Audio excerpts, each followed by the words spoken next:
I'm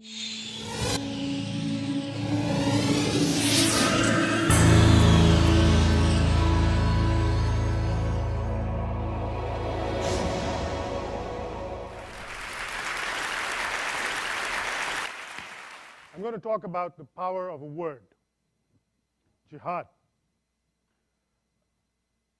To the vast majority of practicing Muslims, jihad is an internal struggle for the faith. It is a struggle within, a struggle against vice and sin, temptation, lust, greed. It is a struggle to try and live a life that is set by the moral codes written in the Quran. In that original idea, the concept of jihad is as important to Muslims as the idea of grace is to Christians. It's a very powerful word, jihad, if you look at it in that respect. And there's a certain almost mystical resonance to it. And that's the reason why for hundreds of years, Muslims everywhere have named their children jihad, their daughters as much as their sons, in the same way that, say, Christians name their daughters grace. And Hindus, my people, name our daughters bhakti, which means, in Sanskrit, spiritual worship.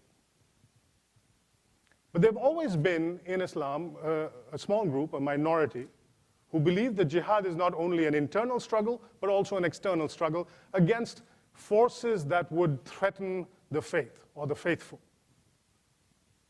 And some of these people believe that in that struggle, it is sometimes okay to take up arms. And so the thousands of young Muslim men who flocked to Afghanistan in the 1980s to fight against the Soviet occupation of a Muslim country, in their minds, they were fighting a jihad. They were doing jihad. And they named themselves the Mujahideen, which is a word that comes from the same root as jihad. And we forget this now, but back then, the Mujahideen was celebrated in this country, in America. We thought of them as holy warriors who were taking the good fight to the ungodly communists. America gave them weapons, gave them money, gave them support, encouragement. But within that group, a tiny, smaller group, a minority within a minority within a minority, were coming up with a new and dangerous conception of jihad. And in time, this group would come to be led by Osama bin Laden. And he refined the idea. His idea of jihad was a global war of terror, primarily targeted at the far enemy, at the crusaders from the West against America. And the things he did in the pursuit of this jihad was so horrendous, so monstrous, and had such great impact that his definition was the one that stuck. Not just here in the West, we didn't know any better, we didn't pause to ask. We just assumed that if this insane man and his psychopathic followers were calling what they did jihad, then that's what jihad must mean. But it wasn't just us. Even in the Muslim world, his definition of jihad began to gain acceptance. A year ago, I was in Tunis, and I met the Imam of a very small mosque, an old man. 15 years ago, he named his granddaughter jihad, after the old meaning. He hoped that a name like that would inspire her to live a spiritual life. But he told me that after 9/11, he began to have second thoughts. He worried that if he called her by that name, especially outdoors, outside in public, he might be seen as endorsing bin Laden's idea of jihad. On Fridays in his mosque, he gave sermons trying to reclaim the meaning of the word. But his congregants, the people who came to his mosque, they had seen the videos. They had seen pictures of the planes going into the towers coming down. They had heard bin Laden say that that was jihad and claimed victory for it. And so the old Imam worried that his words were falling on deaf ears. No one was paying attention. He was wrong. Some people were paying attention, but for the wrong reasons. The United States at this point was putting pressure on all its Arab allies, including Tunisia, to stamp out extremism in their societies. And this Imam found himself suddenly in the crosshairs of the Tunisian intelligence service. They had never paid him any attention before. old man, small mosque.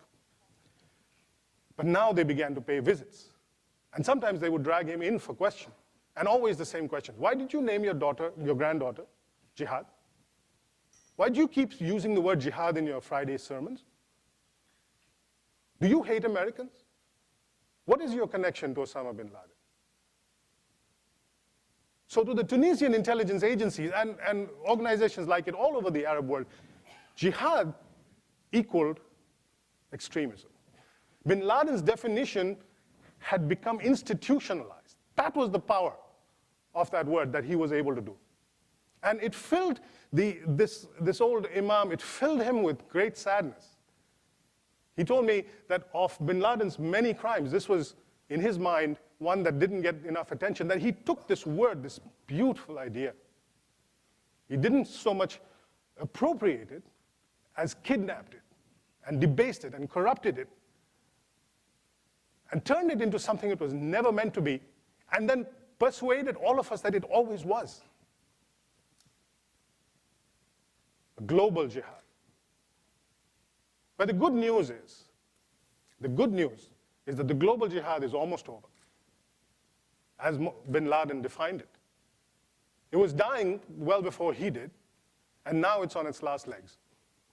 Opinion polls from all over the Muslim world show that there is very little interest among Muslims in a global holy war against the West, against the far enemy.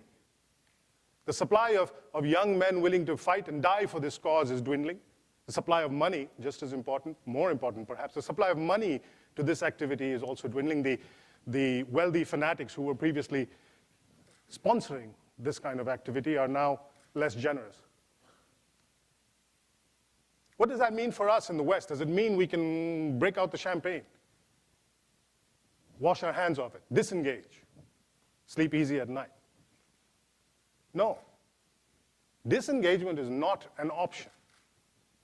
Because if you let local jihad survive, it becomes international jihad. And so there's now a lot of different violent jihads all over the world. In Somalia, in Mali, in Nigeria, in Iraq, in Afghanistan, Pakistan. There are groups that claim to be the inheritors of the legacy of Osama bin Laden. They use his rhetoric. They even use the brand name he created for his jihad. So there is now an Al-Qaeda in the Islamic Maghreb. There's an Al-Qaeda in the Arabian Peninsula. There is an Al-Qaeda in Mesopotamia. There are other groups in Nigeria, Boko Haram, in Somalia, Al-Shabaab, and they all pay homage to Osama bin Laden. But if you look closely, they're not fighting a global jihad. They're fighting battles over much narrower issues. Usually it has to do with ethnicity or race or sectarianism.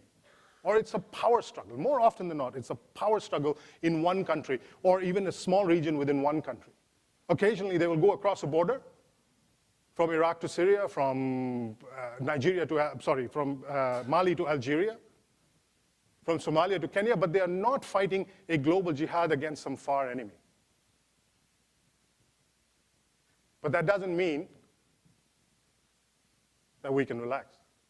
I was in Yemen recently, where it's the home of the last Al-Qaeda franchise that still aspires to attack America, to attack the West. It's old school Al-Qaeda.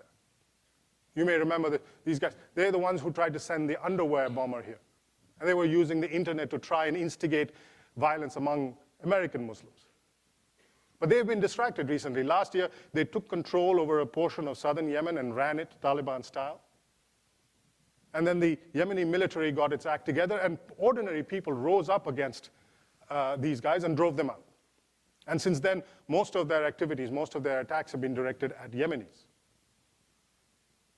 So I think we've come to a point now where we can say that just like all politics, all jihad is local. But that's still not reason for us to disengage. Because we've seen that movie before. In Afghanistan, when those Mujahideen defeated the Soviet Union, we disengaged.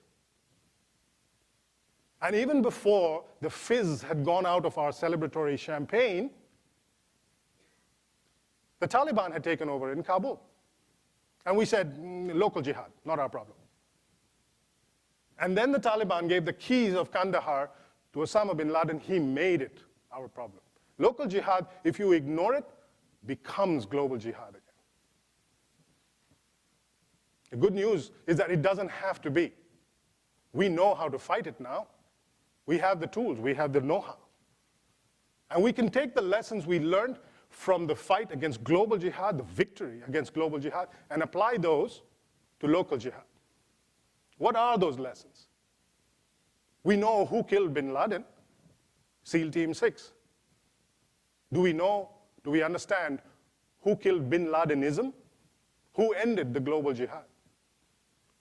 There lie the answers to the solution to local jihad. Who killed bin Ladenism? Let's start with bin Laden himself.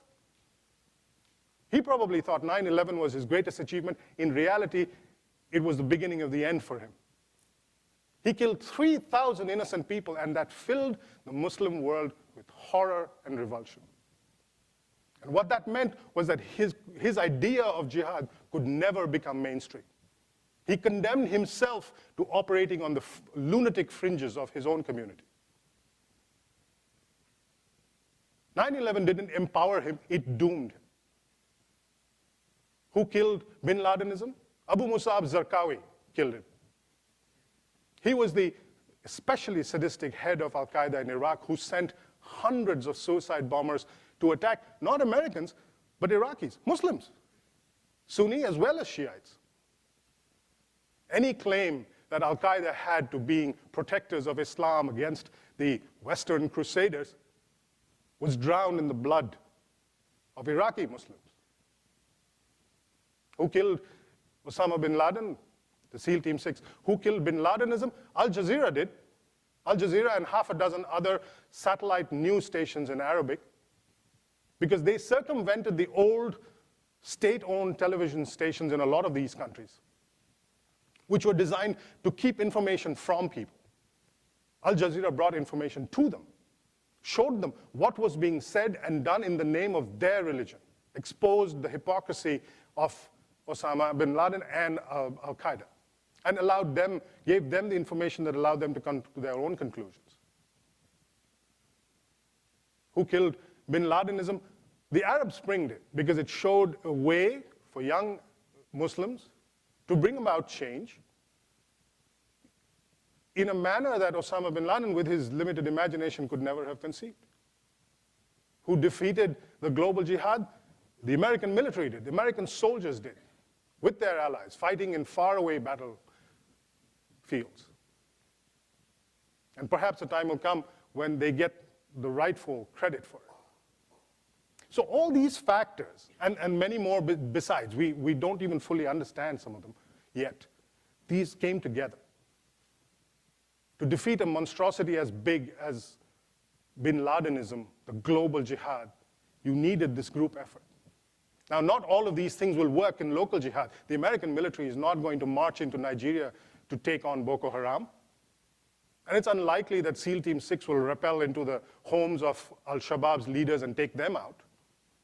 But many of these other factors that were in play are now even stronger than before. Half the work is already done.